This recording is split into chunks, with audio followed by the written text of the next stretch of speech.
ஊழியிலும் சாகாது கம்பன் அவன் பாட்டு, அவன் தலைமுறைக்கு எழுதி வைத்த சீட்டு. கள்ளிருக்கும் கூந்தலினாள் உள்ளிருப்பாள் என்று சொல்லி பள்ளமிடும் ராகவனின் அம்பு, அது பாடலல்ல உண்மை என்று நம்பு. 10,000 கவிதைகளை முத்தாக அள்ளித்தந்த சத்தான கம்பனுக்கு ஈடு இன்னும் வித்தாகவில்லை என்று பாடு. சீதை நடையழகும் ஸ்ரீராமன் தோழழகும் போதை நிறைந்ததென்று சொல்லி என்னை போட்டான் மது குடத்தில் அள்ளி என்று சொன்ன கவியரசு கண்ணதாசனின் வரிகளை முன்வைத்து கண்ணியத்திற்கும் போற்றுதலுக்கும் உரிய இந்த கம்பன் கழக நிகழ்ச்சியை அனுமன் போல தன் தோளிலே ஏந்தி உலகமெல்லாம் கம்பனை ரசிக்க வழிவகை செய்து கொண்டிருக்கும் கம்பன் அடிசூடி ஐயா பழனியப்பன் அவர்களே, ஐயா பெருந்தகை அதீனம் அவர்களே, அம்பத்தூர் கம்பன் கழக பழனியப்பன் ஐயா அவர்களே, குழுமி இருக்கக்கூடிய ஆண்டோர்களே, சான்றோர்களே, உங்கள் அத்துணை பேரையும் வணங்கி அறம் வெல்லும் என்கின்ற தலைப்பில் உங்களோடு சேர்ந்து சிறிது நேரம் சிந்திக்கலாம் என்று நினைக்கிறேன். தமிழ்நாட்டின் முகவரியை சொல்ல வந்த பாரதி ஒவ்வொரு இடத்திற்கும் ஒரு பெருமை உண்டு என்பதனை அறிந்து கொண்டு தமிழகத்திற்கு என்ன முகவரி என்று இந்த உலகத்திற்கு சொல்லுவதற்காக ஏடெடுத்தான். இப்படி சொல்லை வடித்தான், கல்வி சிறந்த தமிழ்நாடு என்றான். தமிழ்நாட்டின் முகவரி என்பதே கல்வியில் தமிழகம் நிறைந்து நிற்கிறது என்பதுதான். கல்வி சிறந்த தமிழ்நாடு என்று சொல்லிவிட்ட பாரதி ஏன் என்று கேட்கக்கூடியவர்களுக்கு பதில் சொன்னான். ஏன் இந்த தமிழ்நாடு கல்வி சிறந்த தமிழ்நாடு என்றால், புகழ் கம்பன் பிறந்த தமிழ்நாடு, வள்ளுவன் தன்னை உலகிற்கே தந்து வான் புகழ் கொண்ட தமிழ்நாடு, சிலப்பதிகாரம் என்னுமோர் மணியாரம் படைத்த தமிழ்நாடு, அதனால் கல்வி சிறந்த தமிழ்நாடு என்று எழுதினார் மகாகவி பாரதியார். நமக்கு முகவரியாக இருக்கக்கூடிய இலக்கியத்திற்கு முன்னத்தி வேர் பிடித்தவர்களில் முதன்மையாக நிற்கக்கூடியவர் கம்பர். 10,000 கவிதைகளை எழுதி தந்திருக்கிறார்.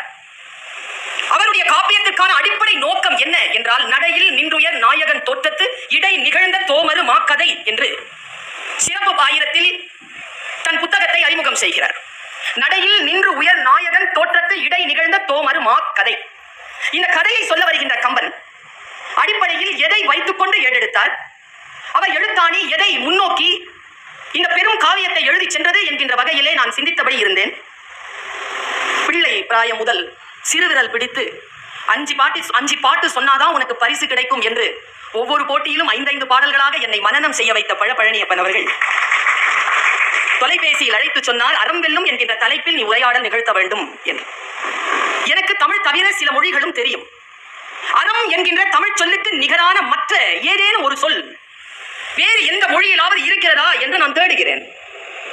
எந்த மொழியிலும் அறம் என்கின்ற சொல்லுக்கு நிகரான சொல்லை நான் காண இல்லை. எந்த சொல்லை எடுத்தாலும் அது அறம் என்கின்ற சொல் தவிர்த்து மற்ற விஷயங்களை எல்லாம் அது விளக்கம் அளிப்பதாக இருக்கிறது. virtue என்கின்ற ஆங்கில சொல், நோபல் குவாலிட்டிஸ் என்கின்ற ஆங்கில சொல் அறம் என்கின்ற சொல்லை முழுமையாக வெளிப்படுத்த இல்லை. தர்மம் என்கின்ற சமஸ்கிருத சொல் அறம் என்பதனை முழுமையாக சொல்லிவிடக் கூடுமா என்றால் கிடையாது. தர்மம் என்கின்ற சொல்லையும் கடந்து நிற்கிறது அறம் என்கின்ற ஒற்றை சொல். இந்த அறம் வெல்லும் என்று சொல்லுகின்றதற்கு முன்னால் அறம் என்கின்ற சொல்லிற்கான விளக்கத்தை நாம் தெரிந்து கொள்ளாமல் அந்த விளக்கத்திற்கான பேச்சிலே என்னால் உள்ளே நுழைய முடியாது. அதனால் நான் வள்ளுவனை துணை கழைத்தேன். வள்ளுவர் சொல்கிறார், மனத்து கண் மாசு இளன் ஆதல் அனைத்து அறம். இருந்தாலும் அறம் என்பதற்கான முழு விளக்கம் எனக்கு கிடைக்க இல்லை. ஒற்றை சொல் எனக்கு கிடைக்குமா என்று பார்க்கிறேன். இன்னா சொல் அழுக்காறு அவா வெகுளி இது 4ஐயும் விடுவதுதான் அறம் என்றும் சொல்கிறார்.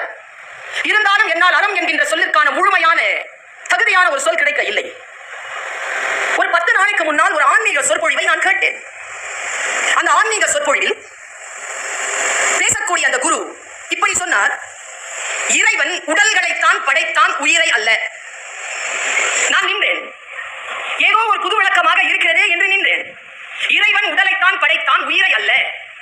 அதனால் இறந்து போனதற்கு பிறகு எதனால் படைக்கப்பட்டதோ அந்த உயிர் அதனோடு கலந்து விடுகிறது, உயிர் மட்டும் இறைவனை போய் சேர்கிறது என்று அவர் சொன்னார்.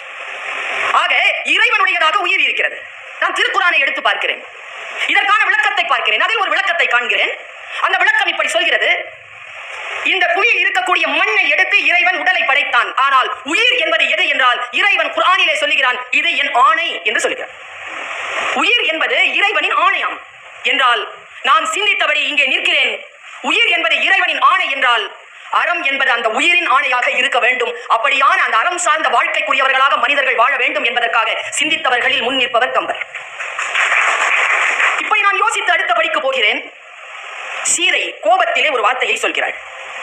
ராவணனை பார்த்து சொல்கிறாள், இப்படி பேசுகிறாயே, இந்த உலகத்தில் அரக்கர்கள் எல்லாம் வென்று விடுவார்கள், மனிதர்கள் எல்லாவற்றையும் அவர்கள் உண்டு கழித்து விடுவார்கள் என்று பேசுகிறாயே, நீதான் கூர்மையான நகம் கொண்ட சிங்கம், மற்றவர்கள் எல்லாம் மான்கள் என்று சொல்கிறாயே, நான் ஒன்று உன்னை கேட்கிறேன், நீள அருந்தருமம் தன்னை வெல்லுமோ பாவம் என்று கேட்டாள்.